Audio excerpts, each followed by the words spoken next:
What's my light for? Just so you can see what's going on. See what's going on. All right.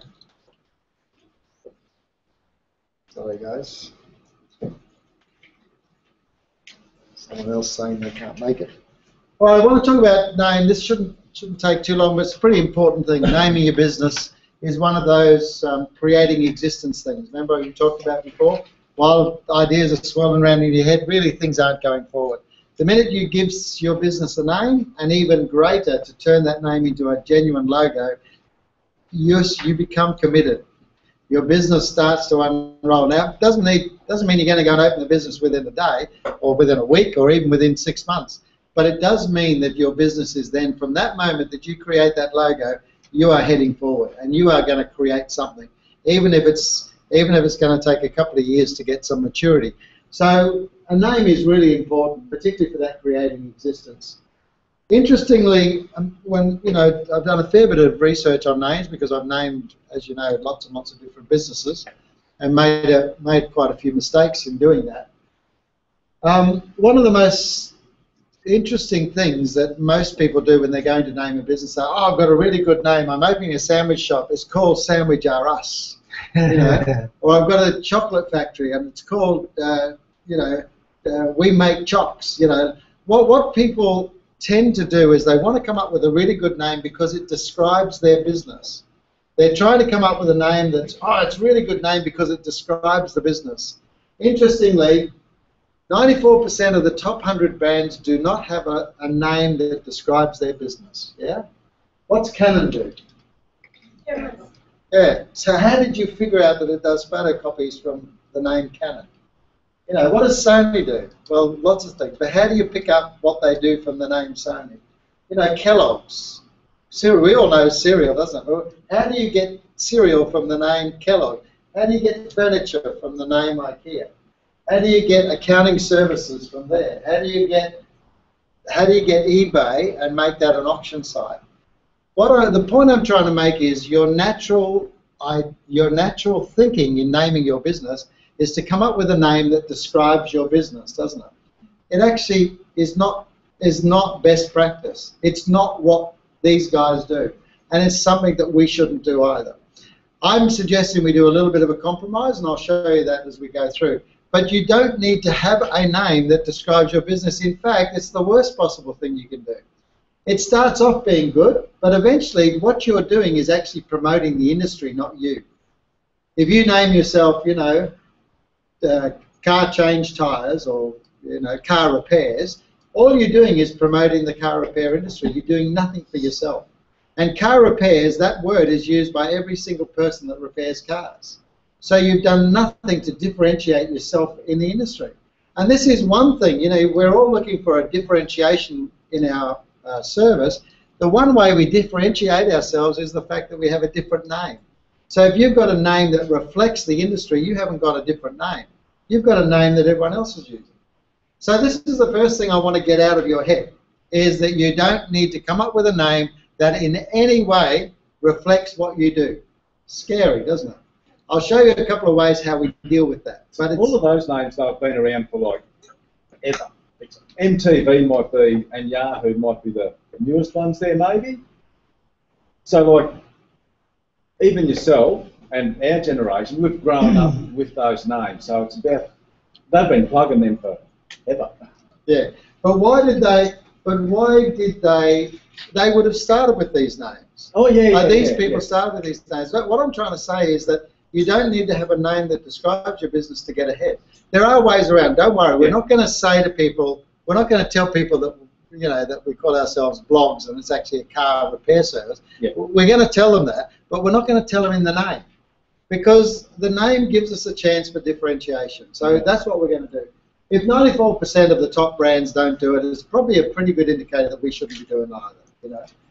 So creating name, it's got a lot easier. It's got a lot easier in the last couple of months, but naming your business is probably one of the most stressful things that you do. Because one of the naming goals, what are you trying to do with naming, is to get ownership. You're not trying to get somebody that creates a descriptor for your business. You're not trying to get that. You're trying to get ownership, because ownership of your name is the most important thing that you can do. There's no point in creating a name that actually has got ownership by a whole lot of people. You want to have 100% ownership. It's your byline that describes what you do. So you call yourself Zenas, and then you underneath that, in a byline, you have, you know, Christmas tree suppliers or something. So there's a couple of options we've got with a few of those things, but you put in the byline, and you have your byline there for years, until such time as people know that the brand name is what it is, and then you can drop the byline. And anyway, the byline might change over time. Strathfield Car Radio, yeah, you probably don't know that, but Strathfield Car Radio actually sells computers in Brisbane now. But they actually were in a suburb in Strathfield, and they were selling car radios, and they said, great, we've got a name that actually reflects what we do. We call ourselves Strathfield Car Radio because we live in Strathfield and we sell car radio. The only trouble now is they're in Brisbane selling computers. So you've got a problem. You've got a problem by giving yourself a name inside your name, because your business is probably going to change. It's highly likely the thing you started off doing is not what you end up doing. If you go back and look at the history of those companies, you'll probably find they started in completely different products to what they're selling today. But their brand is able to stay the same. Is your personal name like a good option? It's not good because you have trouble selling that, don't you? One of the ways we make money in business is when we sell our businesses. Mm. It's a bit hard to sell. A bit hard for me to go and sell the Peter Basketball business. The guy goes, "You're going to go down the road and you're going to use your name again, aren't you?" And I say, "Yes." They say, "Well, what am I buying?" "Well, I'm buying your name. You know, no thanks. You know." So it's not a good option from a resale point of view. And for most of us, most people, if you talk to people, they'll say, "I struggled for years and years and years, hardly made any money, but I finally made a fortune when I sold my business to someone else who desperately wanted to buy my business." But that's going to be a problem if it's got your name all over it. You probably can go with your last name, but even that I don't think is a good. Never think it's a good idea. I think probably as long as it is not personally attached to you, as long as you don't walk out with that name, you know, as long as the person can feel who's buying it has got ownership.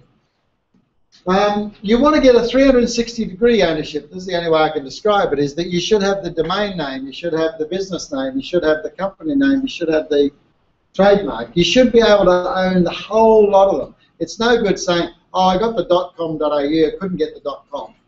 I got the .com.au, but I can't get the business name because someone else owns that." You want to pick a name that you can own 360 degrees. How do you get a domain name? Sorry. We'll do that tonight. Yes.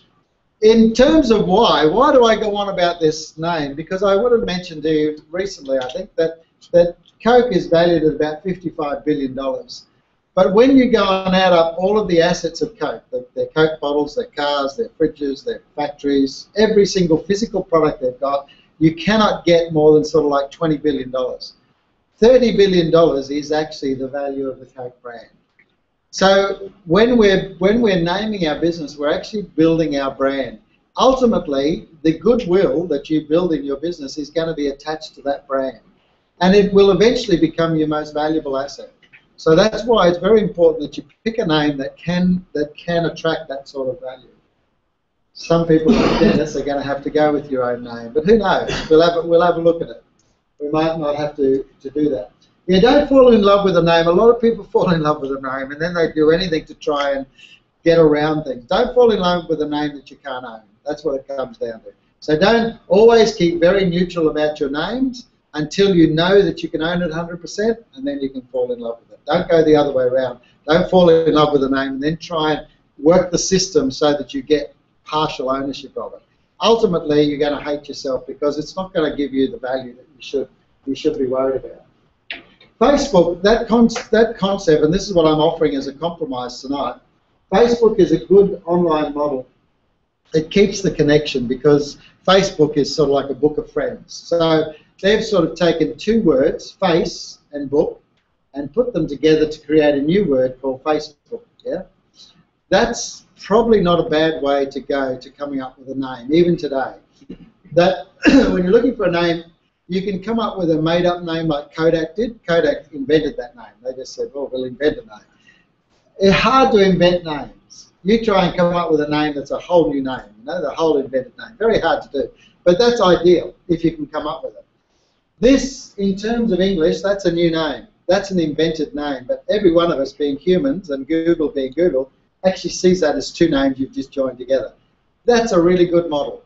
We need to go and find, and I couldn't find it for you tonight, but I will get it and load it up for you, where I've got about 50 different ending names with 4 letters that are all really positive. You know, star, can't think of them all, but really good positive. And what you do then is shove onto the front something about your business. So if you're selling craft, it's Craft Star, and you put the two names together. You create a new name. Trademark are happy to accept it as a new name. Domain names will accept it as a new name, stuck together.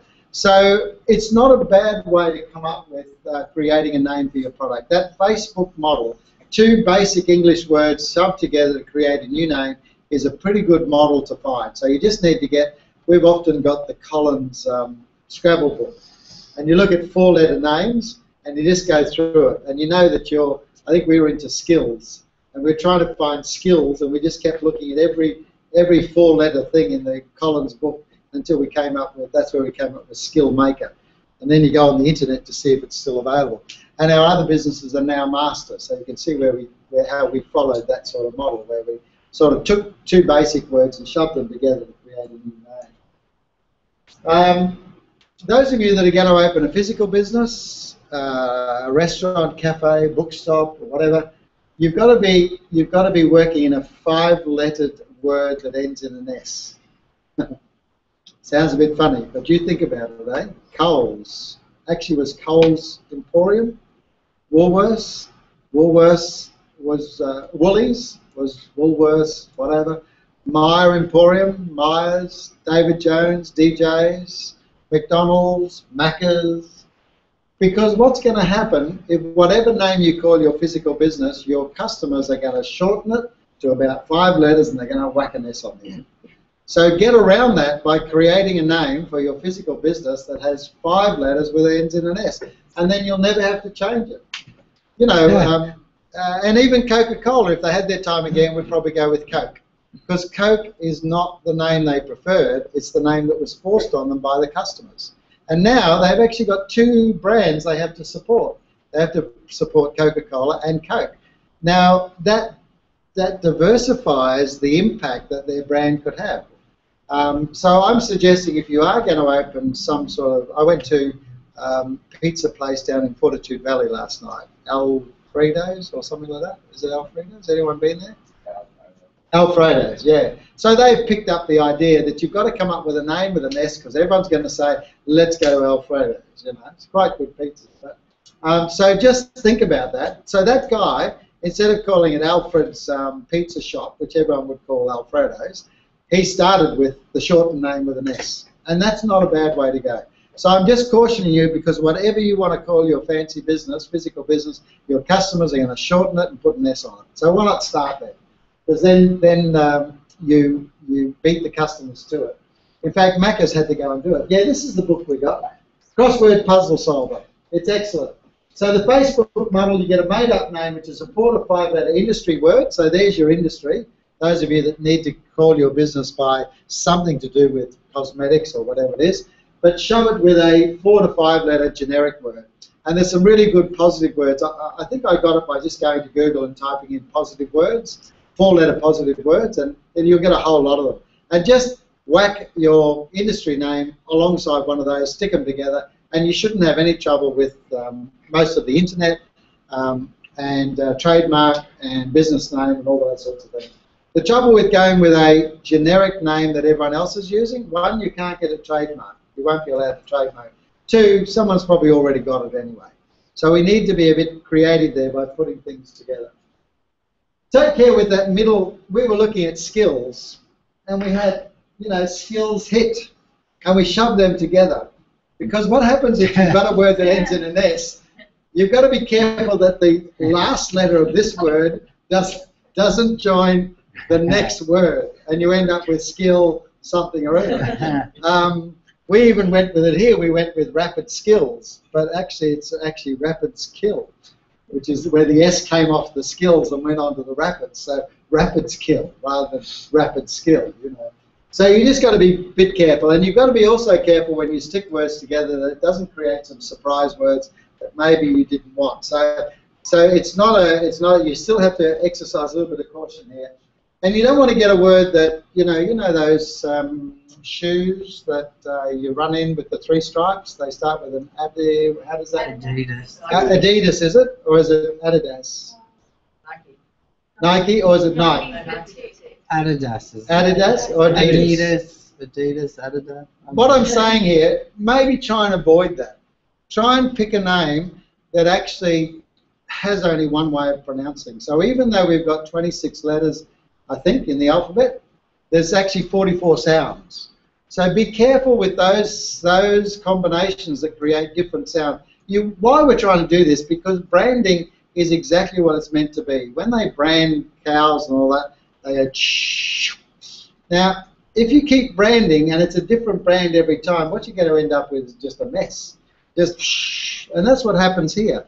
That's what happens with branding. If you keep changing your colours and your name and the way you present things, the way it's said differently, you're not building that really strong brand. And I told you about the can of Coke, didn't I? The colour was just off. I'm sure I've told you that. And they reached around because in their brain they knew that Coke has a particular red, and that was not that red. So they reached around and grabbed the one it was. So because Coke had such a strong brand, that's the effect it had on it. Be very careful of lowercase j's, g's, y's, p's, q's. Can you think why? Because when you use lowercase in your logo, you actually lose, when you put that in a box, you actually lose about 1/3 of the space. In the same space that doesn't have these lowercase things, because of the rest of the words have to shrink, because the G's got to fit in with the lowercase bit, so all the other letters have to shrink to the size of the G. You see what I mean? So be very careful. I just don't use them. If I see that in a logo, I just think it's not worth it, because you just lose too much branding space. You find that your logo is a lot of space, and you don't want to do that.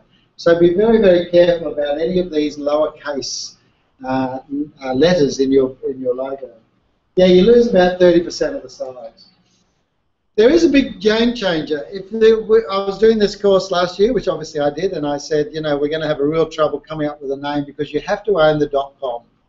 Until January this year, if you didn't get a .com, you were going to struggle. So the trouble with that is there have been billions of people on the planet for the last couple of decades that have been getting all these names and owning them. Every time you went in to own a name, someone's already got it as the .com. And the reason for that is because people have been buying them up. It only costs them so much. And then when you go to buy it, one of my clients, they got the .com.au, and then they decided to get the .com, and someone already owned it, one of these link farms or one of these name farms, and $100,000 he had to pay because he wanted to make a more global name, whereas it only costs $20 to register. So that used to be a real problem because we used to only have 23. ICANN is the governing body of issuing these names, and they only issued 22 domain name endings. We've got .edu, .gov, .net. You've probably seen some of them. .biz, I think. .com is a big one. And 74% of people went for .com because .com was commercial business for the States. We're .com.au, which means Australian, AU, Australian business. UK, UK is UK business. But .com, because the internet is so strong over there and developed a lot there, 74% of people tried to own the .com, and it was almost impossible because all the names were gone, and it used to be incredibly hard. Well, there's a big game change taking place. We're going from 22 name endings to 700 plus. We've actually, now you've come into the market, for the first time in probably 20 years, you can actually get your name. We can finally get your name because there's 700 endings. I think there's about, I think I could read here, there's only 100 and, there's 520 already been released. Have I got that? No, there's 520 coming. There's 153 that you can now use. So instead of having 22 name endings, we've got 153.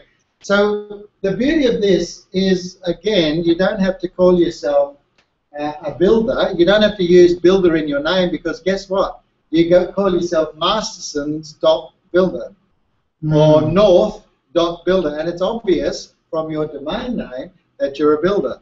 And so we don't have to put builder into our name, because our domain name now tells us we're a builder.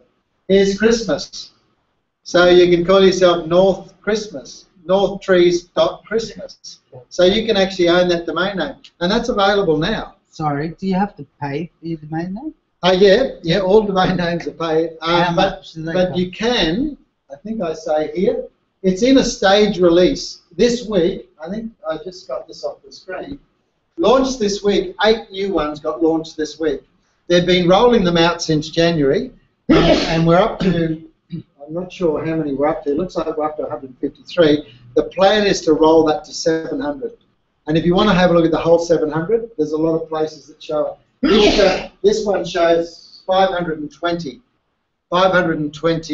domain names you can go and have a look at, and you can actually pre-register. So you can actually pre-register the name. So you can set yourself up so that when they're finally released, you've actually got first running on it. But it's great news for us, because it's taken that whole business model, a bit like the people that were, the people smuggler business model. It's a bit like destroyed their business model. The people that were going and signing up all these names, and then when we wanted it, they used to charge us a fortune. So we've solved that because of the new name endings. Phil seems to think that we might actually come up with names that are actually a sentence now. Something like, cleaning. I love cleaning, or something like that. Or we do cleaning. We do cleaning. Cleaning. So we do cleaning. So our new names are not necessarily going to be, our new names will actually take on a sentence type or a statement type. It's so new, no one knows how it's all going to work, but that's Phil's view. The good news is your domain names can get a lot shorter.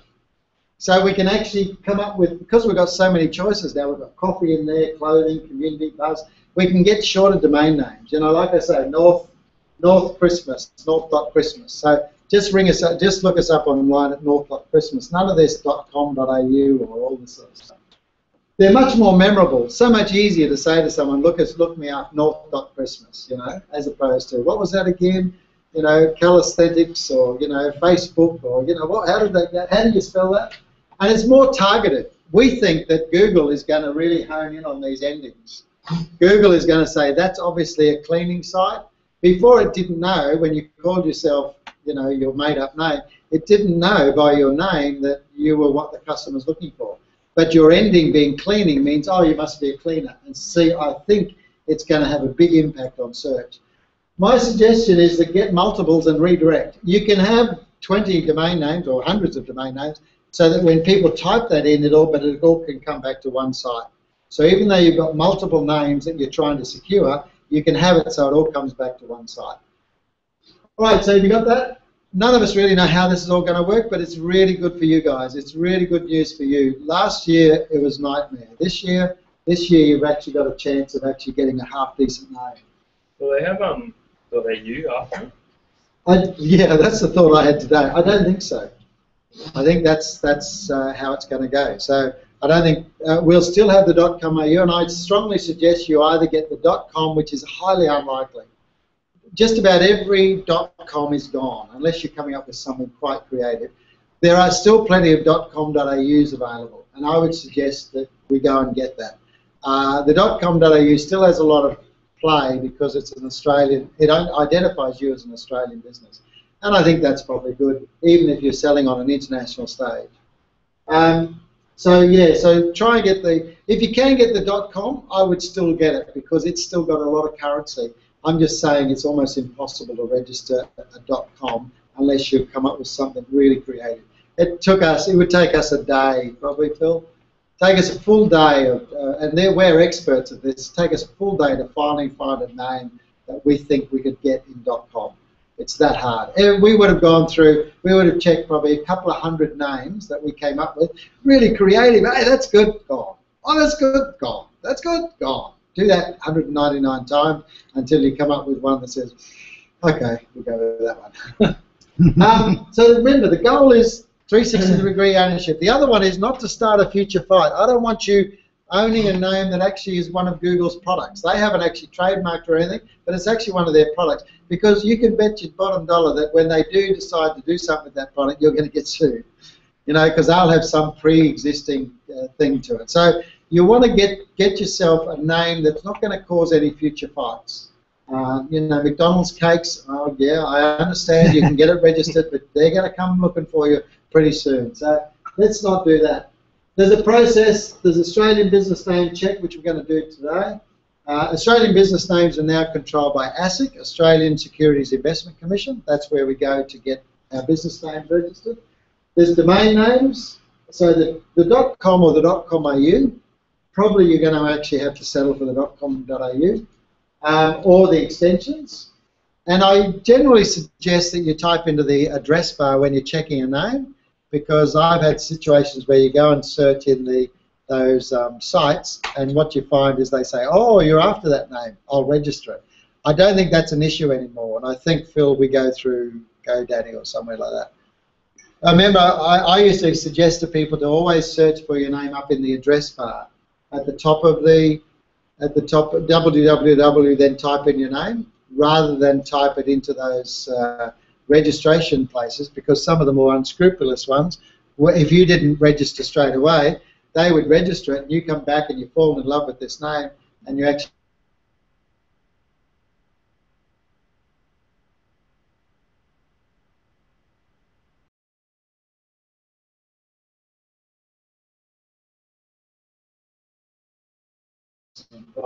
I think that's less of an issue this year as it was last year.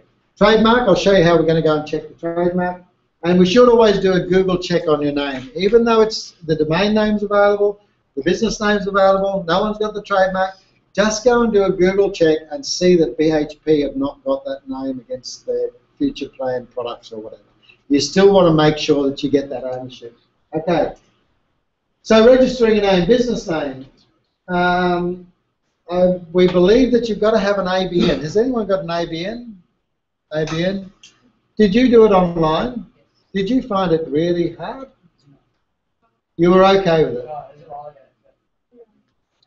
Yeah, my wife did. She spent like hours. I said to Phil, because Phil did ours, I think he said 30 steps, didn't you? It's not that it's a difficult thing, but the government have set it up so that it's quite difficult.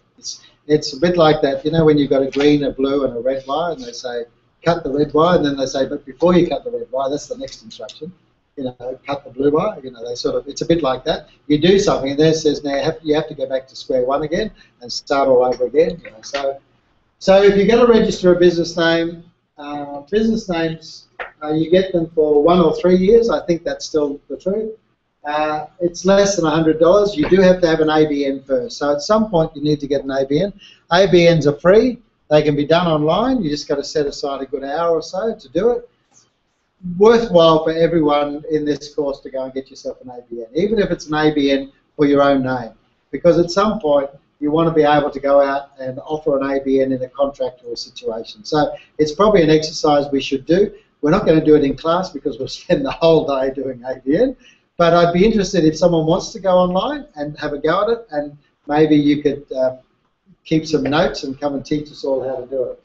Domain names, you register online. I think it's still between 2 and 10 years.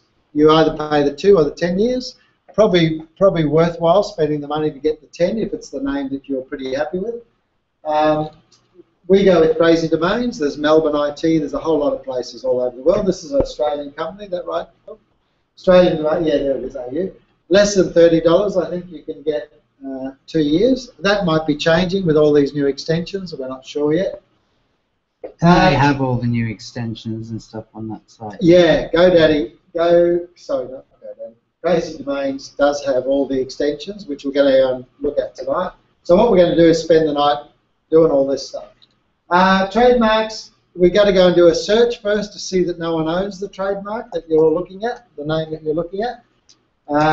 You can go and do a search for free. We'll show you how to do that tonight. When you finally say, I want to register for a trademark, it's going to cost you about $100 a class. Most people do 2 classes, usually the goods and the services that you offer.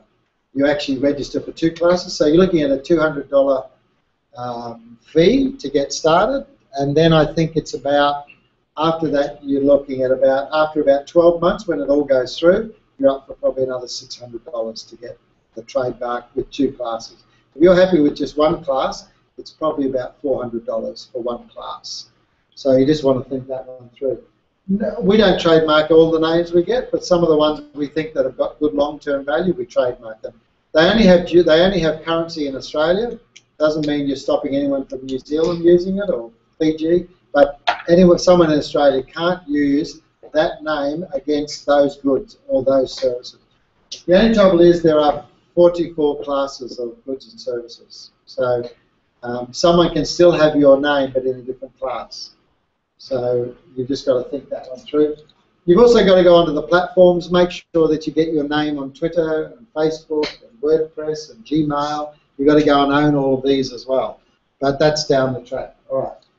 So what I'd like to do tonight is I might just take you through these sites first in the online and get you to come and have a look. So let's do business name first. And just let's go and find where you go to get business name. So I guess we can look into Google and put business name search. And it's not an easy place to find. Where is it? Search for a business name, Australian Securities and Investment Commission.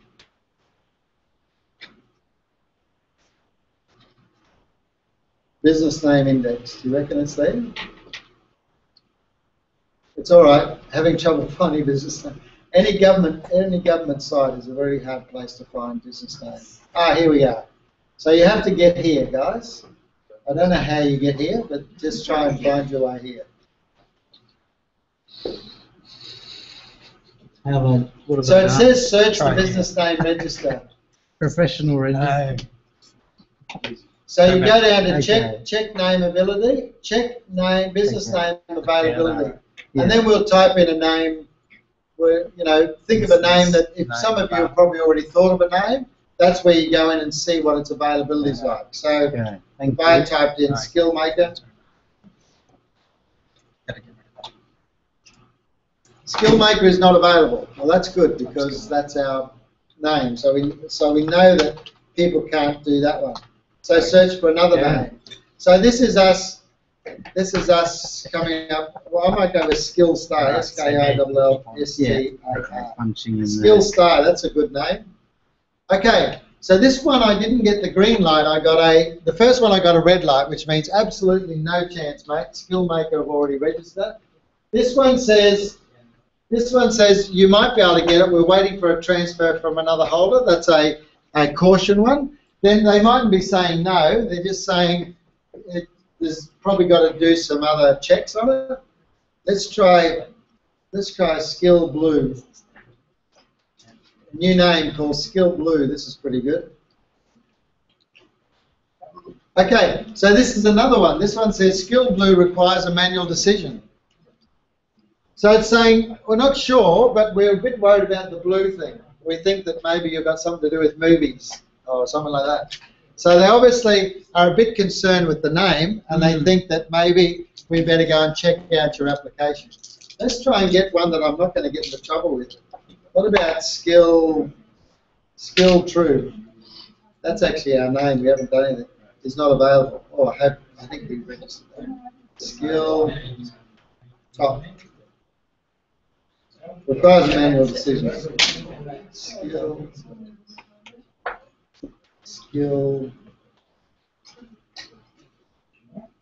Skill Academy. It's not available. I'm trying to get one that's available.